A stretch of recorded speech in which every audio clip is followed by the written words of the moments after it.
welcome to Right Podcast, episode 16 of season 2. This episode is going to be called Milestones of Intention, and Right Podcast is your weekly pep talk for living the writing life. I am Elon. I am John. And I am Craig. That was so epic. You guys came there with me. Today's topic is going to be really interesting, and I think in particular because it's going to delve into some interesting current sociological and psychological issues that we have as a culture and generation. So the prompt, and this idea was John's, and he wrote down a sentence that I thought was really was particularly good to open the question with. How do we feel proud about our writing achievements without throwing the rest of our lives out the window? Because what this amounts to, this notion of milestones and intention, is we're chasing productivity. And productivity has become, over the last probably decade, I would say, this elusive concept that modern working world has placed on this pedestal. It's like this platonic ideal of perfection as an ambitious person.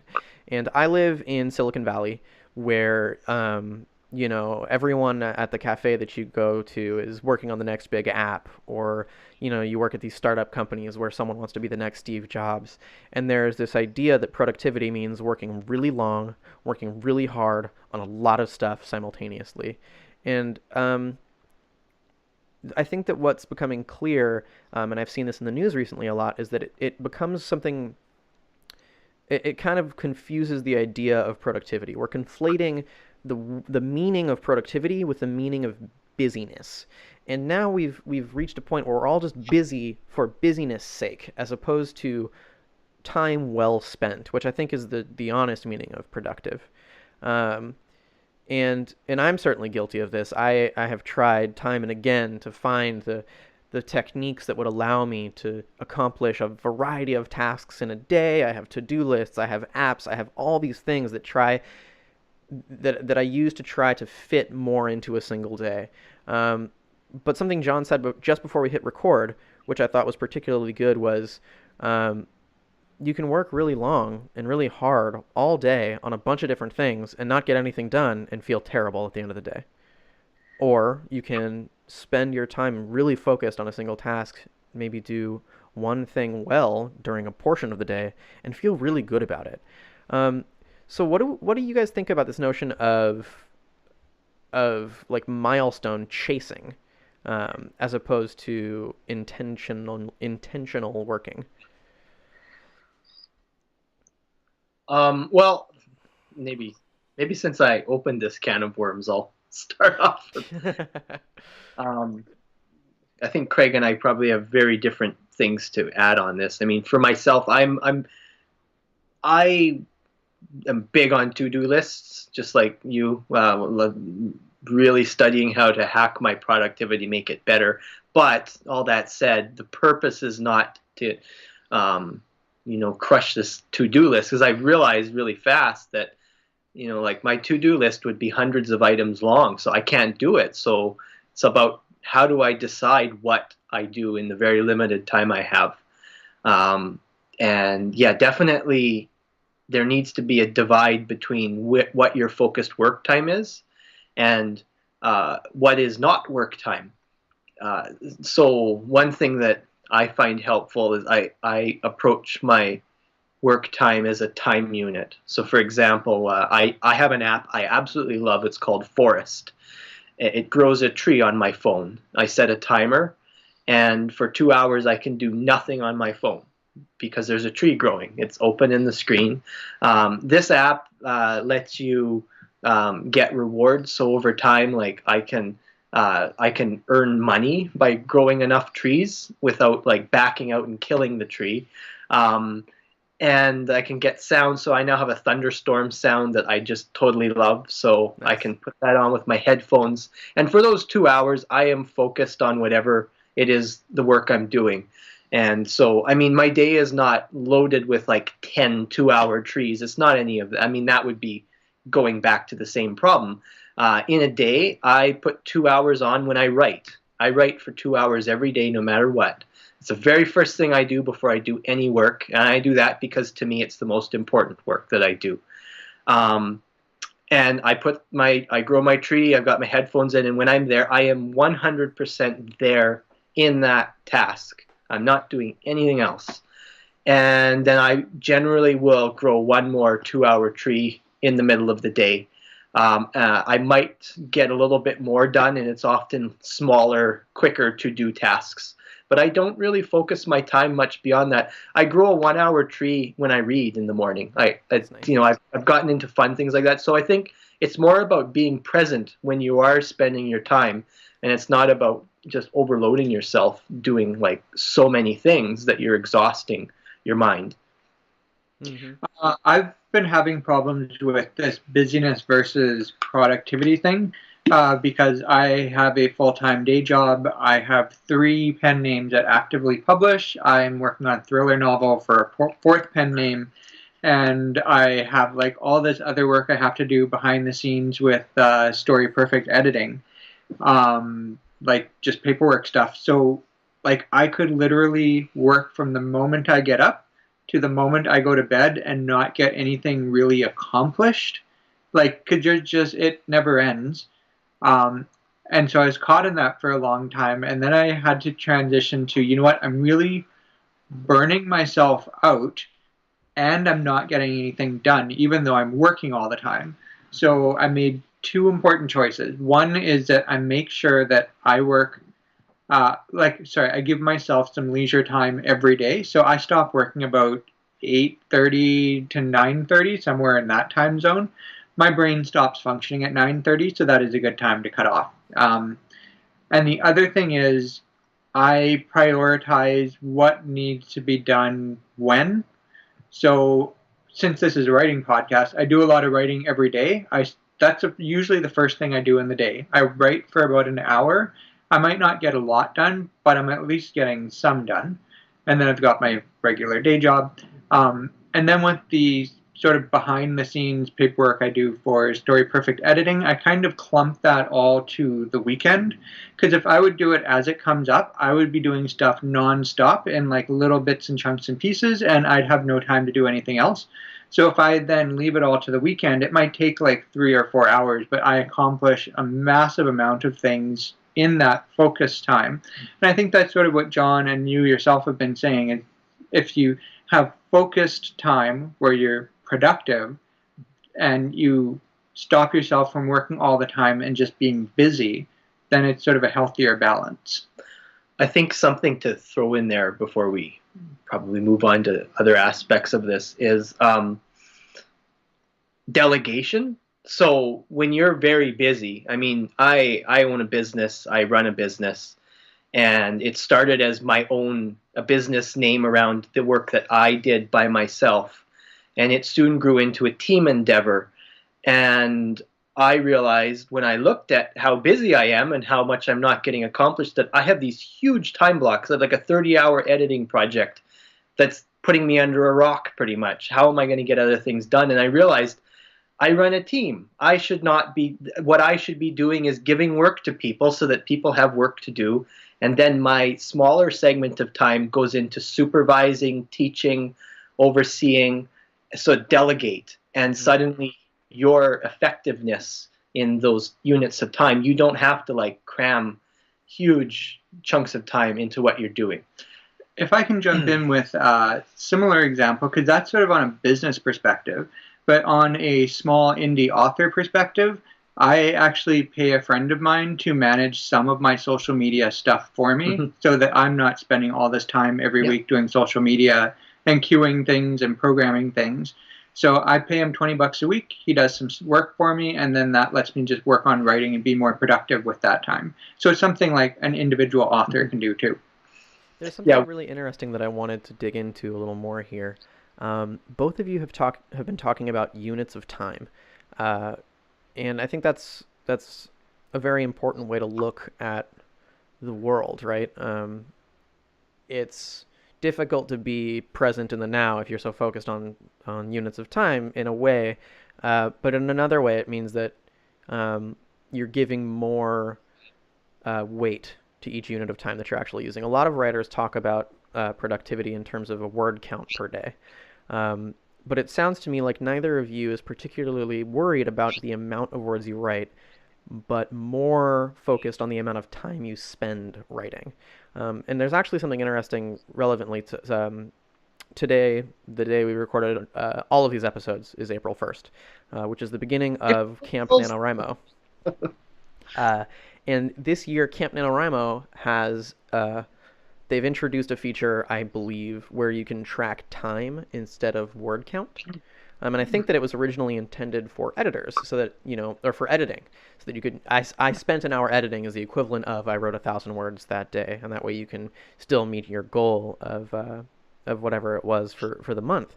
But we talked a couple episodes ago about the 2K to 10K achievement. I can't remember the name of the woman who wrote the book. I'm sorry. Do you remember? It's Rachel Aaron. Yeah. And it's a staggering quantity, and it's really good stuff. But then John also mentioned that if you're writing fantasy, 500 really good words is a big deal. So what is it okay to set your milestone, to set your intention of when you sit down to write? Can a 50 or 100 words be a productive day for you? Because I know that there are people for whom writing, even though they love doing it, is like pulling teeth. Or if you're going through something emotionally, writing can be really hard, and you can get down on yourself even more if you're not being a productive writer. You're like, I love to write, but I'm going through a depressive episode right now, and I just can't do it. So if I write 25 words, that is a good day for me. Yeah, I totally agree, especially on the depressed. If you're going through some things and like 25 words is all you can manage, that is a huge success. For myself, like I write a lot and I usually have big word counts, but with my current project, which is a thriller novel that I described a couple episodes ago, like I am getting maybe 150 to 200 words some days, and that's because in the initial third of the novel, there's so much research I have to do. Like, what does a National Archives building look like? What would these characters have written in letters to each other 200 years ago? And so when I sit down to write, it's like, okay, I need to get through this portion of the scene. It's not I need to get through this entire scene. It's like I need to get through this scene where they look at a letter written by a character 200 years ago. And so that might mean 50 words, might mean 100 words, but that's a huge sense of accomplishment because it was the realistic goal that I set for myself. And that's a big thing. Realistic goals are different for everybody and different for different projects. Yeah. Yeah. I recently went through I said I write 2 hours every day no matter what, and I'm realizing that listeners will recall probably a few weeks ago us talking about how I write on weekends and then the weekdays I take off. I went through this big paradigm shift after reading Stephen King's On Writing, and he talked about the logic of writing every day, no matter what. He even writes on Christmas Day. I kind of find that cool. I would do that too. Mm-hmm. It's sort of the idea that your mind is always invested in what you're writing, and rather than writing like if you were setting out to write a certain amount of words or whatever, just setting your unit of time that you're going to sit down and spend this much time with your story, that intention keeps you grounded there. It's sort of like an anchor. And I mean, I know for me, what I've been finding, like I'm working on a rewrite, so it's sort of a second draft. And the word count is going to be variable. So to talk about word count really actually makes no sense for me. But even thinking back to how I wrote the first draft of this particular novel, at the time I was doing an everyday writing approach. And sometimes I'd write 100 words. It was just the idea that at some point today I sit down and I write this story. And it adds up over time. So I think, if you want to set yourself up to not fail, here's the problem. If you say 1,000 words a day, what if it's really, really tough and you're forcing yourself to write 1,000 words and it's not there. Or, you might be working on a spot that the writing vector, if you will, is sort of pointing you at like, I need to spend time going over what I wrote and I need to percolate on this. I need to figure out this deeper layer. There's something going on that I have to develop. And it might be a touch here, a touch there. And that might, in the end, delete 300 words and add 40. Yeah, I've done writing sprints that have ended negative. Yeah. And that was okay. It felt like I did a good job. You move the story forward. That's the point, is every time you sit down, your sense of what your story is, your writing is going to move forward. And there's always caution to that, because there's the circular drafting thing where, you'll keep perfecting the same chapter. So, as long as your discipline is to move forward and write more, and you're careful of those things, I think a time limit versus a word count of new words is pretty safe. Mm-hmm. But that's also a time limit is really good, because if you're having a rough day, I actually just switched jobs, so I'm no longer a marketing copywriter. I am now an editorial assistant at UC Berkeley, which is exciting, and I love it, and I'm very happy. But I've had many years of experience as a marketing copywriter, and there were days when in an 8-hour workday, I barely put out 350 words of a blog post. And if you're holding yourself to standards of 1,000 or 2,000 words a day, and you're having a day like that, you're asking yourself to sit down for 10 hours of just pain. But for some people, knowing that you have a certain amount of words left is a really good motivator. For some people, knowing that you can stop after a certain amount of time is a really good motivator. So it sort of depends on what your personal comfort level is. But I think that generally speaking, if you're unsure, a time limit seems like the safer bet, just like you were saying, John. Mm-hmm. Well, and here's the thing with a time limit. You can never fail that. Well, you can. I guess you could get up and say, forget it. But I'm gonna confess to something here that will make me sound very human. The thing about the time limit, I grow my tree. I've got the forest thunderstorm thing going on, and I might be at home during my writing thing, and I am having an awful day, and I just can't get in the zone, so I go to bed. I lay down and think. Yeah. And, I don't fall asleep for 2 hours, but I give myself permission to just get in the zone. And the fact that a 2-hour limit is happening, and the idea is that I am committed to the writing process. I'm thinking about my story and whatever that takes. I'm free to move in all these directions that I wouldn't be if it was sit down and don't do anything but write. Oh, I got to get to this 2,500 words or whatever, that would stress me out, and I would break after so long. That's actually kind of interesting, because in my notes, one of the questions I ask is, can sitting and thinking be a productive use of time? And I love that you just said that, because I think it absolutely can. As we engage in this bizarre creative art form, all bizarre creative art forms require a bit of cognitive manipulation. Like, you have to stretch your mind. You're using these abstractions to bring something into a concrete shape, either using words, or if you're a painter, you're using one medium, or if you're a sculptor, you're using another medium. And to condense an idea from this sort of abstract into the concrete is a remarkable thing that we can do as human beings. So even thinking about how to do that is a productive use of time. So this ties into an episode we did either a few months ago or last year, I can't remember, but it had to do with the idea of giving yourself a break and understanding that not every day will see the production of something that has a finish line on it, or the end at the end of it.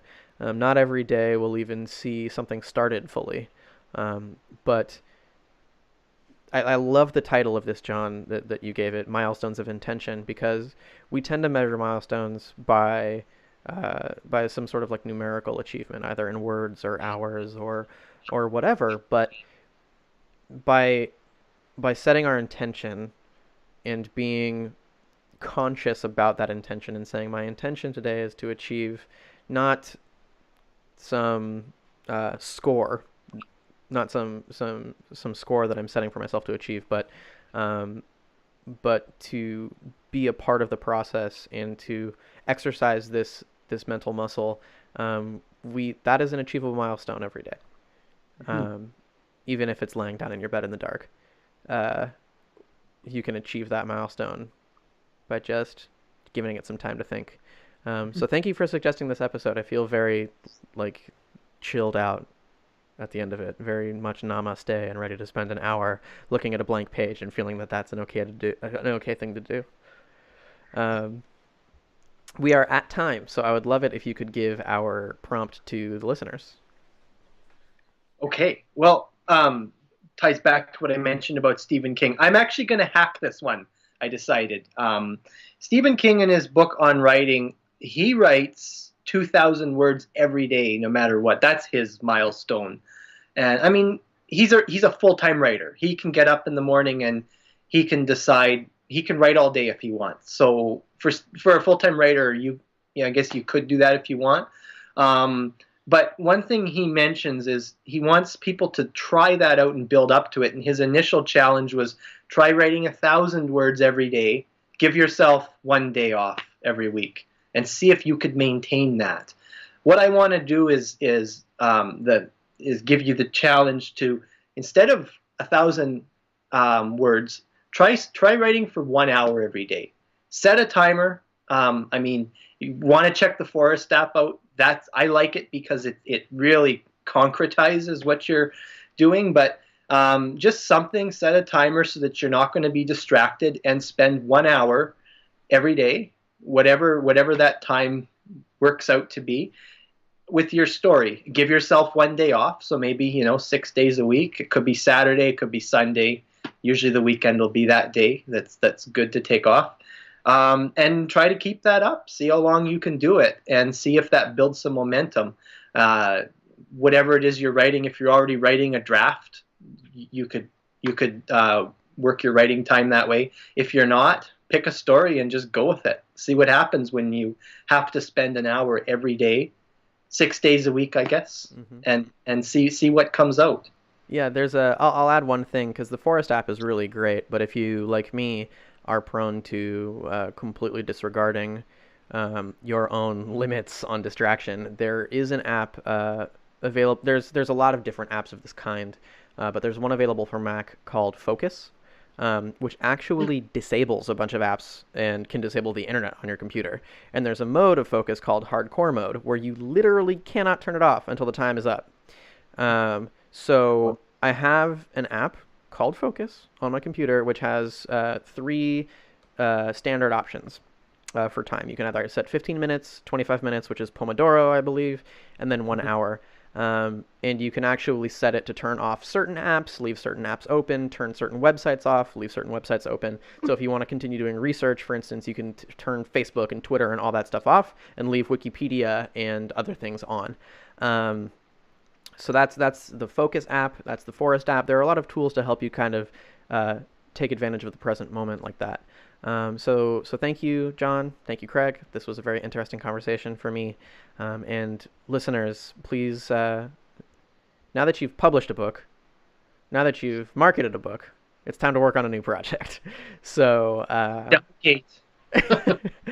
so take an hour, 6 days a week, and see if that works. I have a good feeling that once I build the habit, it'll work really well for me. So thank you very much, and we will see you next time. Bye-bye.